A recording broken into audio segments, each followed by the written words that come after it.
one guest has paid me £18,900 to stay at my property. She pays me £945 a week. That's, I believe, 3,780 times 5 months.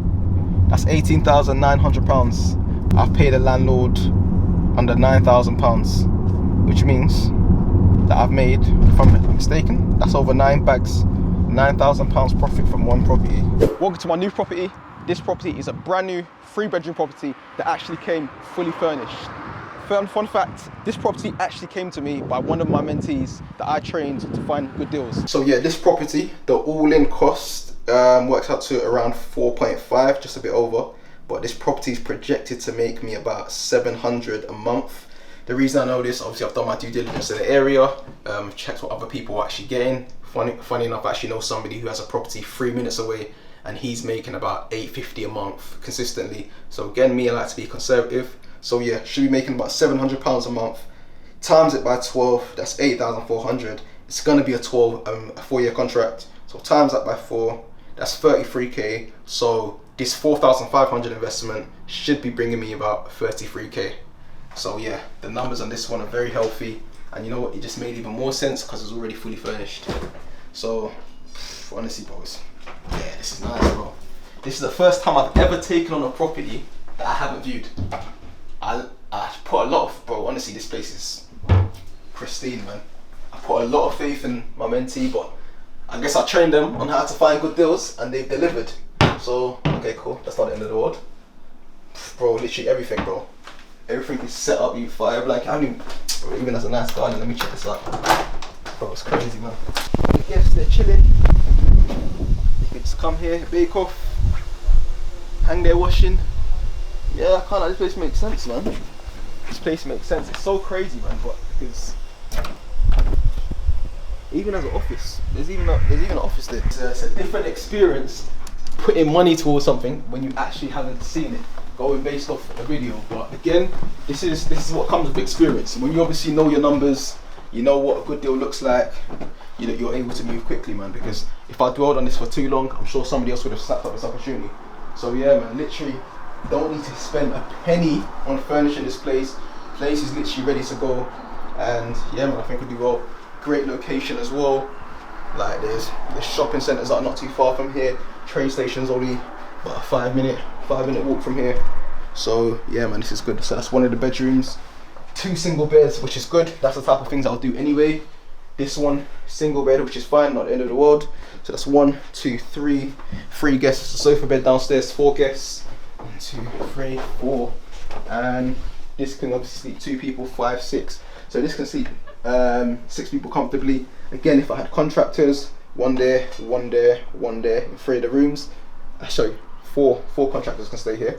Because again, contractors don't actually like to sleep on sofa beds, so that doesn't actually count. But yeah, bro, it's even this, bro. It's even this. This is perfect, man. But this is what I'm saying. People say that there's not good deals out there. There's definitely good deals out there. You just need to know how to find them.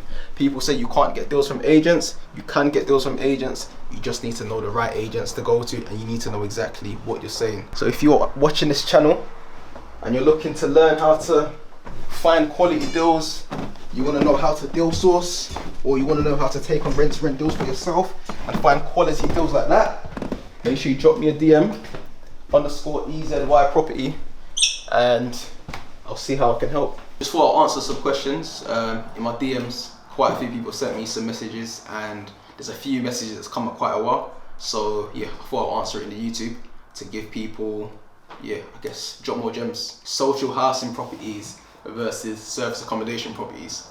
Now me personally, if you've been following me for a while, you'd obviously know that I started off with rent to rent, still do rent to rent, started off with HMOs, then dived into service accommodation.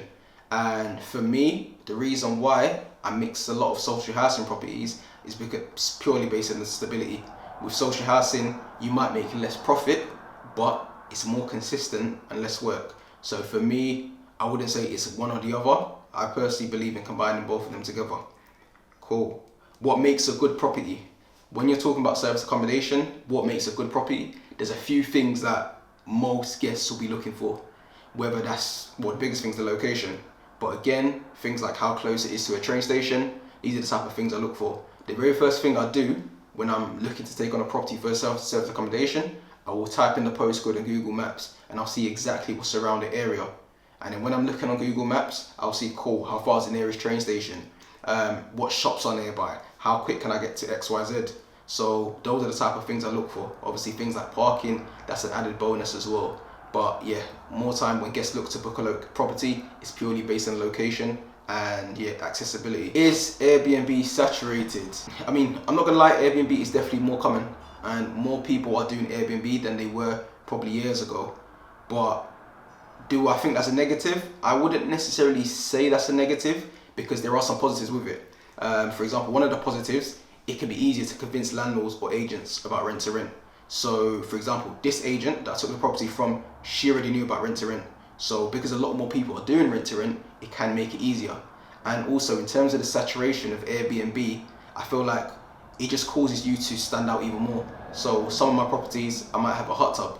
These added features are what would allow me to stand out. So yes, Airbnb could be saturated when everyone's doing basic properties, but if you want your property to stand out, then the number of people that are actually doing it is less. So therefore, for your type of niche, it won't be saturated. So yeah, my advice is to people is, if you find out you're not getting as many bookings, look what features you can add to your property to make it stand out. Goals with rent to rent.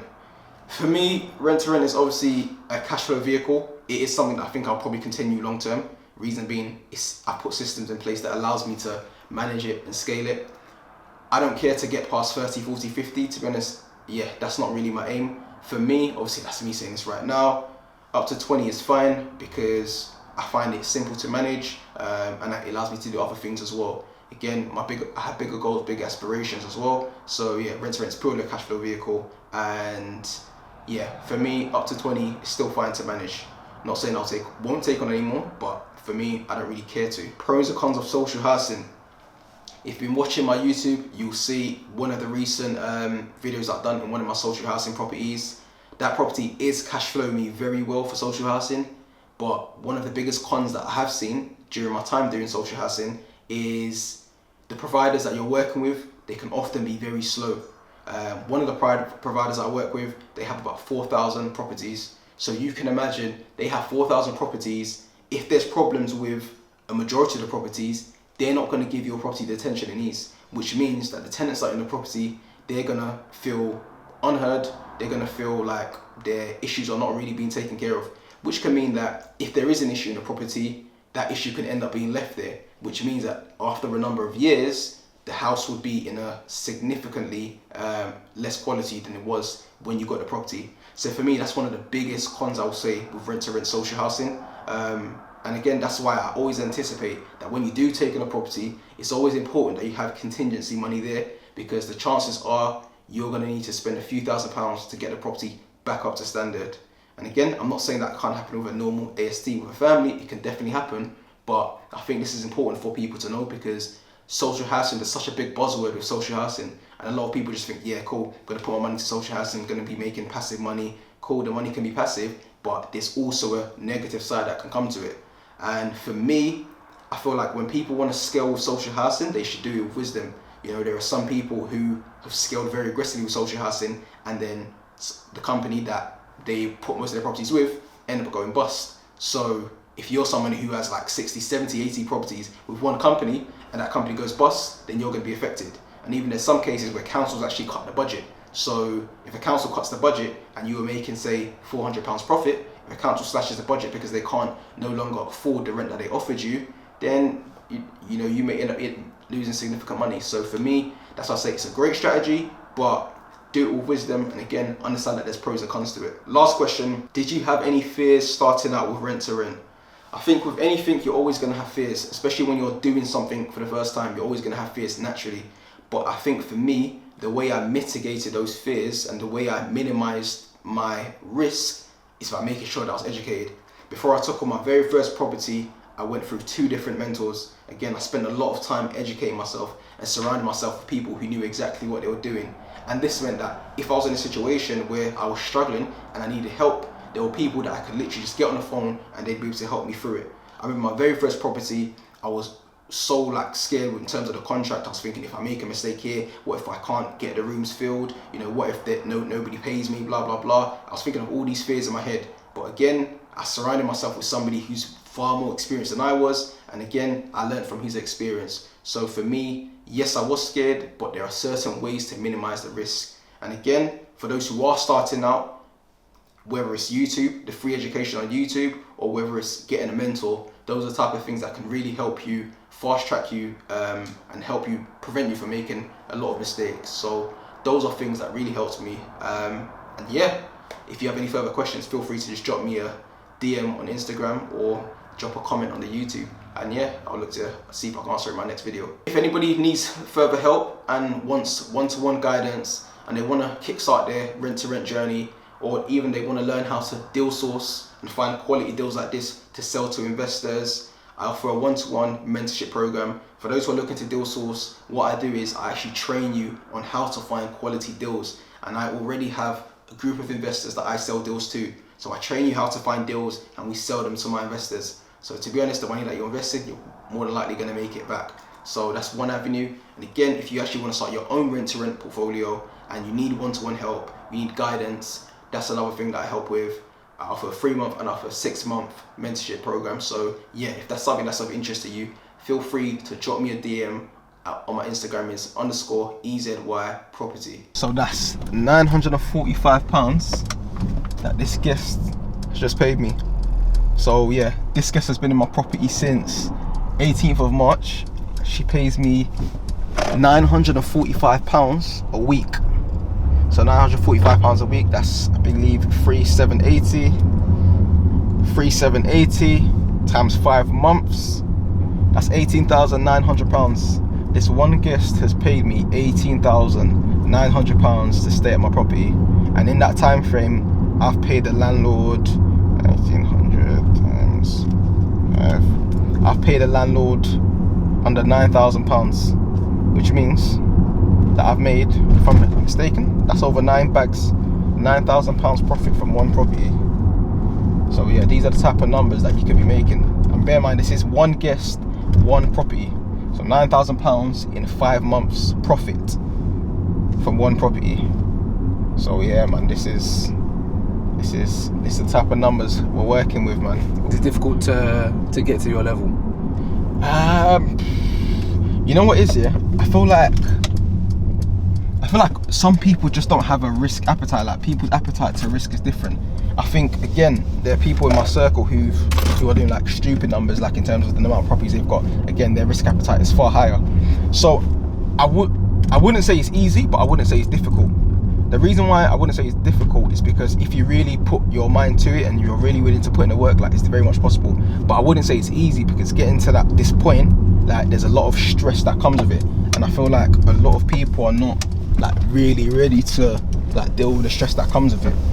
For example, random people message you consistently whilst you're on holiday, issue with this, issue with that. Like, dealing with that, this is what I deal with on a day-to-day basis, and I feel like not everybody really wants to deal with that. But yeah, I can't lie, the money's good, but yeah, some people just want an easy life, which is, again, it's each to their own. Do you think that it's easier to do what you do now versus a normal job? So you worked as a cleaner, for example. Yeah, I worked in a cleaner. Talk about that. Worked as a cleaner. That was my first ever job. So I think I must have been about 16. And you know what? The reason why I actually done that job is because I actually wanted to instill discipline in myself. It sounds crazy, bro, but yeah, I just wanted to instill discipline in myself. So I was working as a cleaner. I was cleaning toilets, working for like an events company. So yeah, whenever they had a party or whatever, I was just there cleaning up. That was my first ever job. Worked in a canteen, then obviously worked behind like a bar in a stadium. Then my longest job was obviously working in a primary school. But do I think this is easier than working a 9 to 5? You know what? It feels easier because I enjoy what I'm doing, and I feel like when you enjoy what you're doing, it doesn't really feel like work. So I could be doing like ridiculous amount of hours. 9 to 5, you're working however many hours, was like 8 hours, whatever. But for me, because I enjoy what I'm doing, bro, even if I'm working 15 hours, bro, it don't feel like work. So yeah, man, I can't lie, the joy that I get from working for myself, it far exceeds it, man. Far exceeds it.